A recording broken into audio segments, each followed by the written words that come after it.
This article is by Sheldon B. Jacobson, and it's titled Why Neither Biden Nor Trump Will Be the Next President.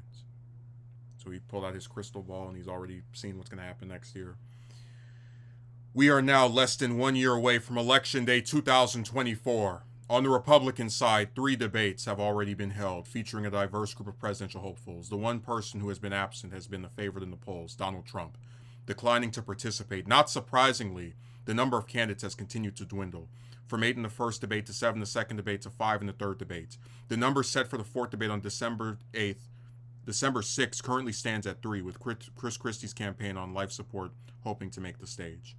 On the Democrat side, incumbent President Joe Biden is assumed to be running for a second term.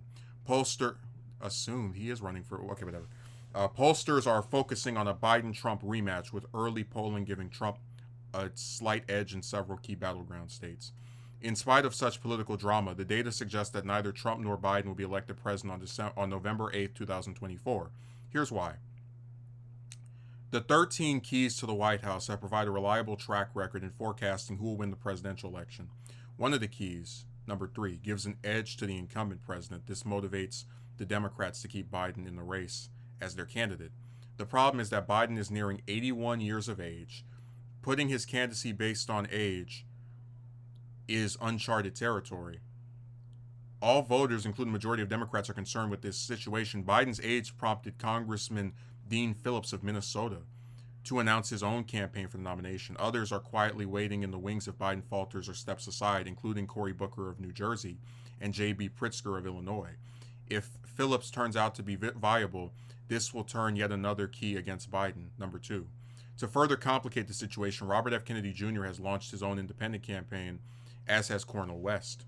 This further muddles the waters for Biden, as he will need to stave off defections of voters to these 2 candidates who will likely appeal to some Democratic voters, especially Cornel West. I really like him.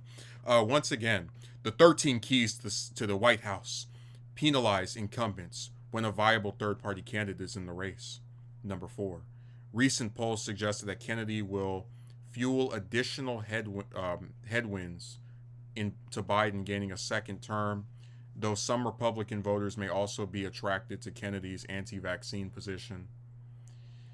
Of course, many Democrats are hoping that Biden can make it to the finish line and get reelected. Once in office, any health issues can be managed with the vice president sitting in for him. Clearly, their objective is winning the election, not Biden serving out a full 4-year term. The biggest problem faced by Biden and the Democrats is that nature is unpredictable, as health issues emerge with each passing month once we reach a certain age. Whether Biden can sustain his viability and make it to Election Day is anyone's guess. And even if he does, many voters will view a vote for him as a vote for Kamala Harris, Biden's presumed running mate. Voters understand this, which some independents and voters and those on the fence may find less than ideal. How this will play out remains unclear. All these factors increase the likelihood that Biden will not be inaugurated on January 20th, 2025. If Democrats weigh the risk and benefits of Biden running for a second term, they will realize that the sooner they pull the plug on his candidacy, the more time they will have to prepare the campaign for his replacement, and the better the chance they will have of retaining the White House. Every option carries with it some risk that cannot be completely mitigated. However, risk can be managed, and putting forward a viable option appears to be the most plausible pathway forward for success. The situation on the Republican side for Trump is not much better. The field of Republican hopefuls continues to shrink, as Tim Scott recently ended his campaign bid. But this leaves Ron DeSantis, Nikki Haley, Chris Christie, and Vivek Ramaswamy among those who participated in the third Republican debate. The frontrunner who did not participate, Donald Trump, has no reason to engage with these hopefuls. He is well ahead in the polls. He also has numerous legal issues that ironically are providing ample media coverage, albeit tainted, which keeps him in the public eye. A large pool of Republican hopefuls plays well into Trump gaining the party nomination. However, as this group continues to shrink, he can be more easily contrasted with the 1 or 2 left standing, making it straightforward for voters to see what they are getting with him and the risk of him gaining the nomination. Though Trump's base continues to be stable, it remains unclear if they alone can push him to cross the finish line. With non-Trump voters splitting their support among fewer Republican hopefuls left in the race, Trump's vulnerability will be exposed. Since the first caucus and primary are still 2 months away, This provides ample time for the smoke to clear, placing Trump in direct opposition to ideally one candidate, though more likely two. Recall that in 2016, the crowded field played to his advantage. A shrinking field could create sufficient headwinds that will prove to be his kryptonite. Let's not forget that Trump is 77 years old. If elected, he would be older on Inauguration Day in 2025 than what Biden was on Inauguration Day in 2021. Will this also work into how voters view his candidacy? All these factors suggest that the next year will be fraught with surprises that could upend what is expected. Who will win the White House in 2024 remains unknown. The data suggests that the likelihood of a Biden-Trump rematch is highly unlikely and that either of them winning the White House is small. So, that was an interesting spin, or rather an interesting story. I guess my one thing I'll add is that I agree with the idea that, Trump doesn't need to be in the debates as far as he, gets all this free attention. So I agree with Jacobson on that. But where I differ from him is that even if the field of Republican candidates shrinks, like let's say Christie's the most likely one to get out. So let's say Christie gets out, and then maybe I don't think Ramaswamy's going to exit until after Iowa. But let's just pretend he gets out along with Christie, and it's Trump, DeSantis, and Haley. These are only three who are like getting in polling. Even in a three-man race, like because DeSantis has about 10-digit support in a lot of states, and so does Haley, they're going to still end up splitting the vote and giving it to Trump. And even if DeSantis or Haley gets out so that the other one can, be the person to take on Trump ideally, there's no guarantee that Trump won't be able to attack that person continuously and have the effect of, okay, now, you're done. I'm going to be the nominee. It's over. And having a bunch of not independents, people who weren't like entirely sold on him, just be like, yeah, okay, I guess I'll go with him. All right, yeah, he's clobbering this other person, so why not join the winning team? That's what I'm saying. Like, it's easy to think getting rid of the other candidates automatically means whoever is left is going to suddenly be the victor, but Jacobson's not considering that there is a chance that could end up still not benefiting whoever ends up being the last person left that isn't Trump to take him on. Ramaswamy, for example, if he were to drop out, I think all of his support would go to Trump because Ramaswamy praises Trump, best president of the 21st century, as he calls him. So I don't think it's going to be as crystal clear that Trump won't get the nomination as he's trying to say it is. I think there's actually a very strong likelihood he will get it, unless he gets indicted or put behind bars, which I don't see happening. But that's just my view. Now, going over to the Democratic side, I don't think I've heard anyone directly say the Democrats just want to win this election and then, Biden can step aside so we can get President Harris. I haven't seen anyone directly say that as far as from these printed sources. I've seen some Fox people talk about that. Although they're more likely to say Biden just won't be the Democratic nominee, which I think is entirely possible for him to still be I don't see Michelle Obama or any of these other random people names that they throw out taking the spot or Newsom or whatever. What I do think is possible is that Democratic Party insiders, whether you're talking about members of the House, members of the Senate, officials, aides, whatever, they remember that Harris ran for president and got smushed. Didn't even make it to Iowa, and they're afraid that she may not be able to defeat Trump in a head-to-head matchup.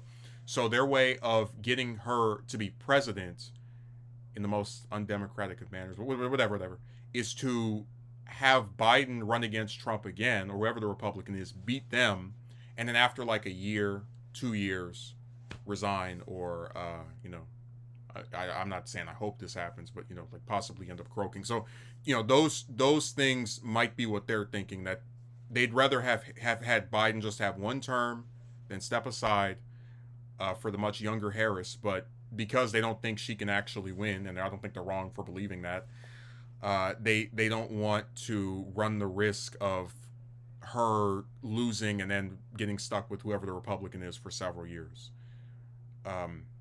God, I'm reminded of how Nikki Haley kept saying, Biden is not actually running and it's a vote for Kamala Harris, because that's what a lot of people think this is. And a lot of voters who might like his record, they might not have any animosity towards this man. they're worried that he's going to end up getting sick or passing away during his term because of how old he is. That's just a fact. That's something that people are concerned about. They're not excited about having a president that's almost 90, or excuse me, will be inching like towards 90 by the 86 or whatever by the end of the term. So that is something that could come into effect, but I still don't think it's not impossible. Like I put it this way, I think the chances of Biden winning again are more likely than the chances of Trump winning again. I think if he gets put against some Republican that is disgusting, like I think DeSantis and Haley have an easier time of like pretending to be moderate, more so Haley than DeSantis, but whatever. He can probably defeat them. And then from there, they can do their little switcheroo with Harris after the term starts. But I just don't see him, bowing out willingly after wanting to be president for his entire life. So what I think is going to happen, we're a year away from the election. This is my prediction. I think unless he gets indicted or thrown in jail, Trump is going to win the Republican nomination. And I think Biden, short of a serious illness, is going to be the Democratic nominee. And I lean toward Biden winning, but again, I'm still not going to press my luck there. I think go either way. But that's what it looks like to me.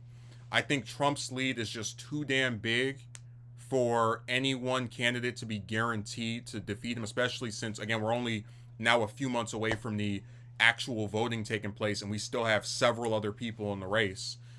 But at this point, I think it is partially too early to tell, but I do believe you're not wrong when you look at polls that show Trump with 20 points ahead of the Republicans. Other Republicans go, yeah, he's probably going to win. Or polls that show Biden beating the other Democratic candidates who I probably would prefer over him, at least, Marianne Williamson, that is. And, saying, okay, well, he's probably going to end up winning against that person as well. So all I'm getting at is it's too early to tell, but the way it looks is that it's going to be a Biden-Trump rematch. And unless there's some kind of truly unforeseen thing that happens, like one of them getting sick or going to jail, I just don't see it going any other way.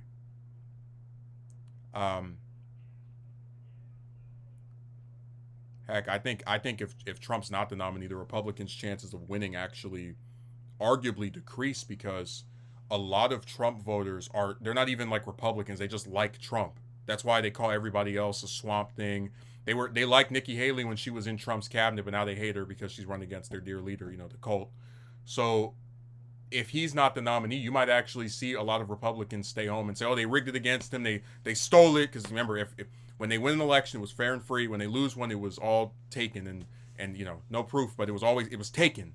So I lean toward it being a rematch, but I'm just going off what's happening now. Things can change. I don't think they are. We'll see.